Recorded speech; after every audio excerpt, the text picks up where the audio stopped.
እንዲያውም እዚህ ሀገር ያለው ክፍት የስራ ቦታ ሽርሙጥና ብቻ ነው ያለው። ቪዲዮ kiyya kana hundi keechanuu sheer godhaati. Niitii daakun ijji balleechitoo bineensa caakkaa keessa bule fakkaatu kana biraan nagaa. Dhuguma sinin jedhaan. Tunillee nama taate gadi baatee shamarran biyya Arabaa qeequu barbaaddi jechuudha. Dhiqaa shamarran biyya Arabaa hin geessu jechuudha. Hundumtuu kanas ba'u maalumaaf afaan isaanii shamarran biyya Arabaa kanarratti xaragachuu barbaadu dhugaa rabbii dubbachuudhaaf. Amma tunfaa nama kan shamarran biyya Arabaa irratti afaan xaragattu dhugaa waaqayyo odoo bifa namaallee qabaattee akkana jette. Dhiifama ashama harka fuune kabajamtootaaf daawwattootaa hordoftoota keenya nageenyi koo kan jaalalaa fi kabajaa bakkaa fi lafa jirtanitti isiniif haa baay'atu. Anis obboleettiin keessan bakkaa fi lafa jirutti waaqayyoof galannaa ga'u nagaa fayyaa kootidha. Egaa viidiyoo kana hanga dhumaa dhaggeeffadhaa. Saniin booda sheer godhaati niituma tana biraan nagaa dhugaa rabbi. Odoon biyya jiraadhee booksiidhaan ishee qabadha. Booksiidhaan jechaanii miti kan isheetti dubbadhu silaa. Garuu fageenyatti haa toluuti viidiyoo kana haa dhaggeeffattu sheer godhaatti. Egaa shamarran biyya Arabaa jette. Shamarran biyya Arabaa wanti isaan hojjetanii hojii sagaagalummaa fi shaarmuxinnatiidha. Biyya keessattuu ijoolleen Dubaay jette. Yaa rabbi nu baaseti. Ofii isheetii gaafa dhalatte irraa jalqabdee jireenyi ishii kana keessatti waan guddattee fi akkuma ofii san nama seeti. Hojuma ofii hojjettu san keessatti nama madaalti jechuudha. Maaliif shamarran biyya Arabaa nutsuu shamarra akka biyya Arabaatu addunyaa kanarra hin jira jedhee yaaduun. Shamara biyya Arabaa jechuun qulqulluu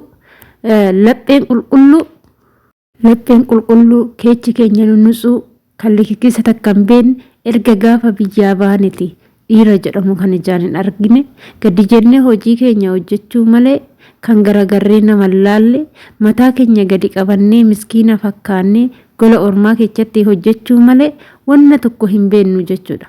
Namaa miti waaqatu nu arga jechuudha dhugaa rabbi. Nuti shamarran biyya Arabaa baay'isnee nutsuudha qulqulluudhas jechuudha. Siniif galee kanaaf jechuudha. Shamarran biyya Arabaa jechuun kan ofirra dabartee namaaf taatu, kan biyya ishee ijaartu, kan beela'aa nyaachiftu, kan dheebotaa obaastu, kan rakkataa gargaartu, kan biyya isheetti doolaara galchitu. Mee erga shamarran biyya Arabaa jedhamnee waamamnee biyyaa baane biyya alaa kun dhufe magaalaawwan keessatti manneen babbareedoon kan ijaarame shamarran biyya Arabaati jechuudha kan ijaarrate. Dhugaa rabbii yoo dubban kanarratti aansee mooyyuu eenyummaa ofii beettee ofitti amantee nan in hojjetama jedhamee kan hin yaanne gola madaamii keessatti amala namaa dandeessee jireenya namaa biyya ormaa dandeessee kan hojjettu jechuudha. Jagnaa shamarran biyya Arabaa kan waaqni immoo eebbisee fi mana gaarii jiran shifeerota makiinaa oofuudhaan kan beekaman kanaadha. Giiftii koo ofii keeti erga gaafa dhalatteeti waa'ee shaarmuxinnatii fi waa'ee sagaagalummaa malee kan hin beekne kan waan tokko hin beekne waa'ee dhiiraa malee kanan hin si gaafadhu.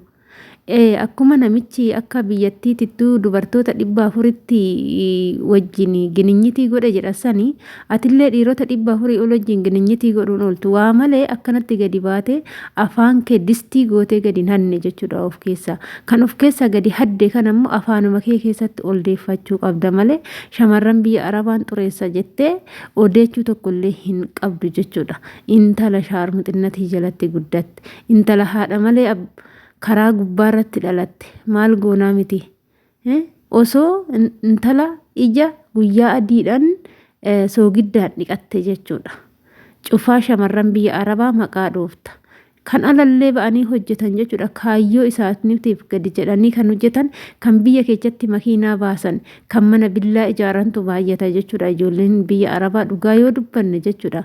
Kan gadi jedhanii hojjetatan immoo kan waan inni jedhammoo osuma hojjetatan tasa rakkachuu danda'u jechuudha. Sababbii maaliitiif sababbii biyyatti maallaqa erguutiin asitti ofii rakkachaa biyya garuu biyya ofii nama gargaaruudha jechuudha. Shamarran biyya Arabaa jechuun garuu yoo oluma kaatee amma afaan guuttattee kana jettu xiqqishuma ishii hin qaanoftu isaalfattu dhugaa waaqayyo የመዳም ቅመም jechuun nutti hanqata jechuudha. Xiyyiitii mana madaamii boombii mana madaamii jedhan oduu yaamaniyyuu kun maqaan kun nutti hanqata jechuudha. Maali maqumti nu madaalu hin jiru keessattuu ijoollee shamarran biyya ormaa keessa facaanee jiraannu kana maqumti nu madaalu hin jiru. Mee waan meeqa dandeenye gola ormaa keessa jiraan ifannaa madaamii ergaa nama dhibbaa kana hundumaa dandeenye mataa keenya qabanne boru nu dabartii iftaan nu dabartii jecha jedhuun gola ormaa keessa teenyeetoo guyyaa lakkaawwannaa jechuudha. Garuu kan waa'ee keenya hin beekne gaduma ba'eetuma arraba metirii meeqa of keessa gadi baaseetuma gadi odeessa jechuudha. Jalqaba eenyu shamarri biyya arabaa jedhanii xiinxaluun hin barbaachisu. Innaa kanaaf maaliif akka ta'e hin beekne ijoollee biyya ormaatti hojjetan shamarran biyya ormaatti hojjetan arrabsuu fi jechoota fokkataa jechuun hin ta'aaf ta'e hin beeku jechuudha. Innaa kanaafuu jechuudha shamarran biyya arabaa yoo tuqamte baay'ee tokko qalbii biyya arabaa biyya itti keessatti likiskisuu baratteeti jechuudha. Biyya ormaa dhuftee jennaan asitti likiskisa sanii hin argatte laata ilma madaamii faan qammastee jennaan gadi baatee too maqaa keenya balleechuu barbaadde nuti nutsuudha jechuudha. Jaalattee jibbitee shamarran biyya ormaa kan gola ormaa keessa jirru nutsuu nixxir bixxir jenne gurratti calaw siyaa jedhu osuma gurri kee si gubu jechuudha. Guurii keessa gurradhuuti sirritti dhaggeeffadhu. Shamarran biyya arabaa waa'ee likiskisaa takka hin beektu.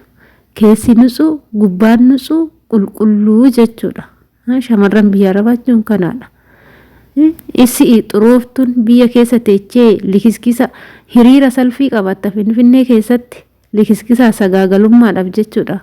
Hin beeknan warroota akkanaati kan akkanatti waan akkanaa haasa'u situ waan kana hojjetaa hojii keessan namallee akkuma ofii keetii sanitti madaaluu barbaadde jechuudha. Siif galee shamarran biyya arabaa kan gadi jettee hojii ofii hojjetattuudha jechuudha. Kan gadi jettee boruu shii yaaddu jechuudha. Kan gadi jettee hojjetattee namaa taatudha jechuudha. Mee nama meeqa jijjiirame sababa shamarran biyya arabaatiin dhugaa rabbii dubbachuudhaaf.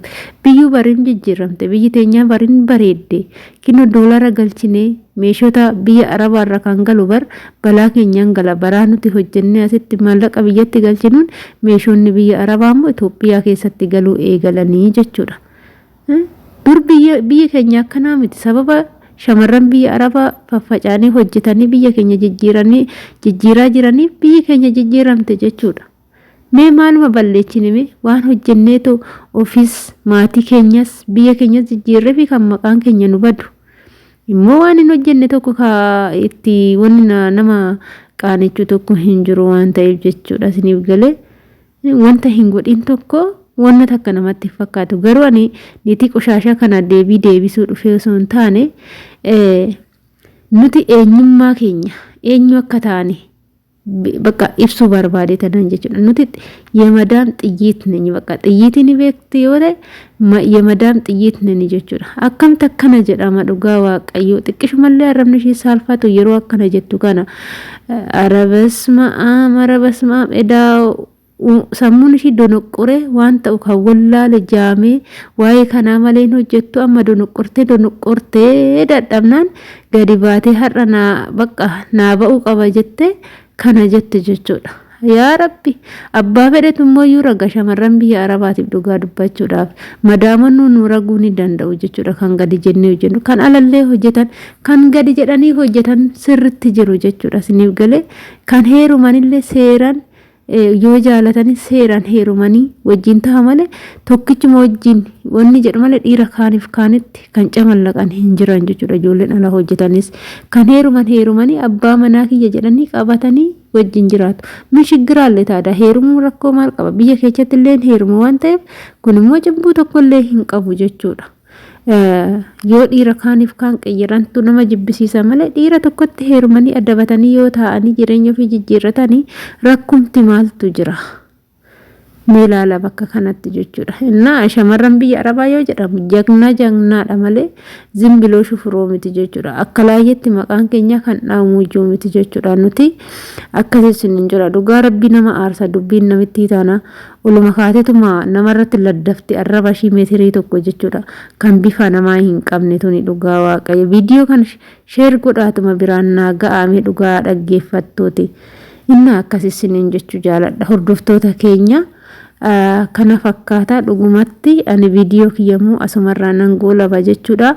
Turtii na wajjin gootaniif ulfaadhaa galatooma isiniin jecha mana kanammoo like share subscribe gochuudhaan nu jabeechaa jecha viidiyoo kana share godhaati ishee akkana jette kana kiftii afaan distii kanatti share godhaati biraan nu gaadha isiniin jechuu jaaladha. Shamarran biyya Arabaa jedhame akka maqaan keenya nu banne nuti yemadaan warqinani warqii nu maal bifa jijjiirrachuu danda'a inna maqaan keenya eenyunis kan madaaluu hin dandeenye waynis kan geeddiramuu hin dandeenye jechuudha. Dhugaa Waaqayyo yoo dubbanne ergan biyyaa bayanii dhugaa rabbi dhiira abashaa argeen beekani dhugaa Waaqayyoon dubbadhe jechuudha. Dhiira nama biyya keenya siruma argeen beeku gizeen jara wajjinuma ziraa deemu namoota biyyoota bibbiraa saninu hin jiru itti haasa'uun hin jiru jechuudha. Saawudii kana dhiiratti haasa'uun hin jiru jechuudha. Safuu caalu jechuudha. Dubartiin takka dhiiratti haasa'u jechuun akkasi biyyi kun jechuudha. Duubaa illee sanuma jechuudha. Nama hin beekne wayiiti deemanii hin haasa'ani jechuudha. Yeroo akkanumaan ijoolleen of gammachiisuutti gizee hojii madaami fixa sammuu ofii bashannansiisuu jecha TikTok irratti ba'anii viidiyoo hojjetanii waanuma likiskisa akkasii hojjetan itti fakkaataa jechuudha. Garuu sammuu ofii bashannansiisuuf eenyummaa ofii bashannansiisuuf malee likiskisa akkasiif hojii akkasii qabaataniiti miti jechuudha. Tokkichillee hojii amma akkashiin jettee kana hin qabane jechuudha. Dhugaa dubbatu heerumnaan heerumuudha malee likiskisa amma akkashiin jette kana hin jiru jechuudha. Waan ofii isheeti hojjette namaan jette malee biyya Arabaatitti hin jiru jechuudha. Warroonni wanta akkanaa hojjetan dhugaa dubbachuudhaaf akkasii isin hin jira waan wajjin turtaniif galatooma baay'ee.